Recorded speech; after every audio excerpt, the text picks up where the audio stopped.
Shoobs! I use the word nerd a lot, and I use it as a positive word. When I walk into a room with a group of my friends in it, I almost always say, "Sup, nerds?"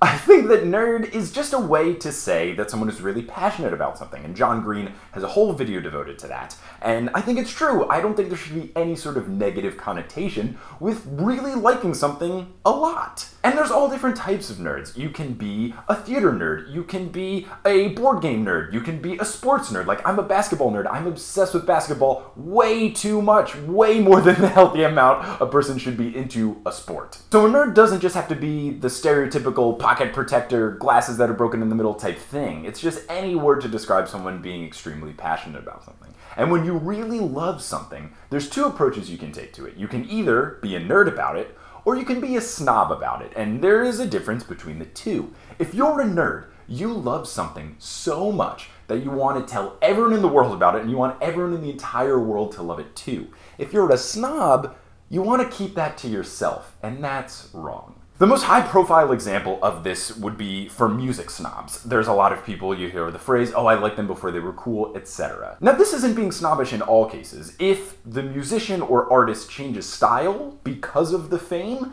then it's super valid to not like them anymore. An example in my life is Fitz and the Tantrums. I loved their early stuff. I happened to come across them at a music festival. They were playing before a band that I wanted to see, and I loved them. And then once they got a little more popular, like you may have heard their song Hand Clap, now they're just super poppy. And back then, they were kind of a R&B, soul, funk kind of group. And now it's all pop music. And I don't like that. It's just not my style. So I don't like them now that they're popular, but it's not because they're popular, it's because they changed. If you don't want something to be more well-known just because you want to keep that to yourself, that's awful. I really don't like the snobbish approach to things. You should want to try to get as many people on your team as possible, and that's why I love talking to people about stuff they nerd out about. One of the best conversations I've ever had was with a guy on my improv team who is obsessed with anime. Obsessed with anime. I don't watch any anime at all. Not my thing at all. But he started talking about it, and I just asked him some questions because clearly he was just so interested in it. And to hear him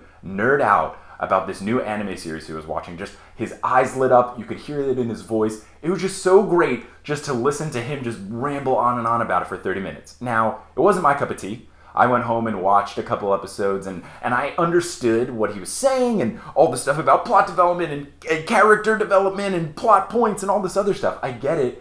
It just wasn't my thing, but it was just so fun being in a conversation where someone is so passionate about something. I think it's great. So I encourage all of you guys to, first off, be nerds. Second off, don't be a snob. And third, ask people what they're a nerd about, or ask them to nerd out about something. Because then you're just going to find yourself in a conversation where people are just gushing about something and they're trying to explain their love for something so feverishly that you just can't help but smile. So be a nerd, guys.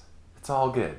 We're all nerds at heart, and we should be. Speaking of nerd shit, I have a podcast. I don't know if you guys are aware, you probably are, but I'm going to say it anyway. Potterless, where I read Harry Potter for the first time starting at age 24. I had never read the books until last year, and the podcast basically covers about 3 to 5 chapters of a book at a time all the way through the series, and the people that I interview are either Harry Potter experts or people that are super into Harry Potter, people that work for Harry Potter related companies, stuff like that. It's a good time. I have a very snarky take on it since I don't have the nostalgia stuff, so like when Sirius Black almost murders Ron Weasley and the kids don't get sent home, that's something I'll raise a concern about. So stuff like that, you can check it out on any podcasting app or potterlesspodcast.com. But anyway, guys, thank you so much, and I'll see you sometime in the very near future.